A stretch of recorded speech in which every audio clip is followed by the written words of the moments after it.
Ravi Prakash Siliconandhra hospital Kuchipudi super speciality వైద్య సేవలు పూర్తిగా ఉచితం. మన తొర్రూరు బస్టాండ్ ఏరియాలో ఉన్నటువంటి గోవులను కొంతమంది వ్యక్తులు ముస్లిం సోదరులు సుమారు 8 మంది తీసుకెళ్తున్నారు అని చెప్పగా ఊటిన వెంటనే వెళ్ళి చూడడం జరిగింది. వారితో మాట్లాడడం జరిగింది. ఎక్కడికి తీసుకెళ్తున్నారని తెలియగా స్ట్రైట్ ఫార్వర్డ్గా వాళ్ళు చెప్పిన మాట వచ్చేసి ఇది కలెక్టర్ గారి ఆర్డర్ అని చెప్పిండ్రు. ఏ కలెక్టర్ గారు ఇచ్చారు మీకు? పోయిన కలెక్టర్ ఇచ్చారా? ప్రస్తుతం ఉన్న కలెక్టర్ ఇచ్చారా?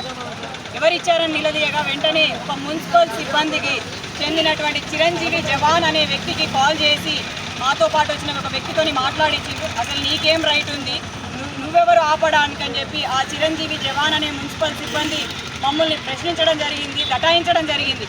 అయినా కూడా మేము ఎక్కడా కూడా తగ్గలేదు. ఆ గోవులను మొత్తాన్ని కూడా మళ్ళీ వెనుకకు తీసుకొచ్చాము. గట్టిగా మాట్లాడి ఆర్గ్యుమెంట్ జరుగుతుంది. కమ్యూనల్ కిందికి రావద్దు అన్న ఒక ఉద్దేశంతో టౌన్ ఎస్హెచ్ఓ సిఐ గారికి కాల్ చేయడం జరిగింది. వారు కూడా సానుకూలంగా స్పందించి వెంటనే ఎస్ఐ గారిని పంపించారు.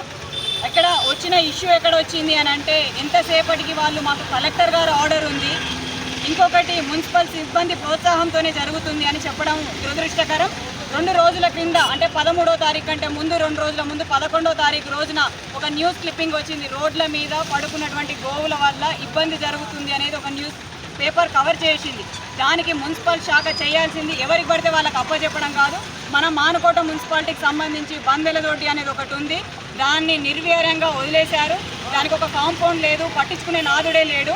దీని ఓనర్లు ఎవరైతే ఉన్నారో వాళ్ళకు ఒక నోటీసులు ఇష్యూ చేసి వాళ్ళతోని లిఖితపూర్వకంగా రాసి అప్పచెప్పాలి. హెచ్ఓ గారు కమిషనర్ గారు కాల్ చేసి నిన్న ఆదివారం అవ్వడం వల్ల అందుబాటులో లేను అని చెప్పిండ్రు.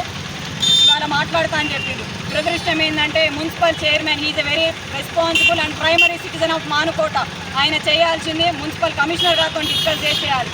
అంటే ఇక్కడ పోయి కంప్లైంట్ ఇచ్చింది ఎవరు అంటే ఇందు ఇచ్చింది అనగా ఇందుకు ఒక 4 ఫార్వర్డెడ్ మెసేజెస్ పంపించింది.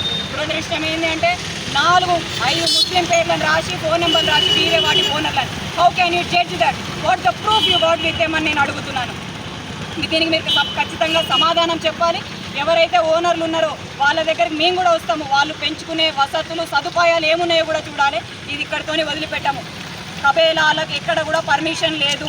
ఇల్లీగల్గా జరుగుతున్నటువంటి దందాకి క్లోజ్ చేయాలి.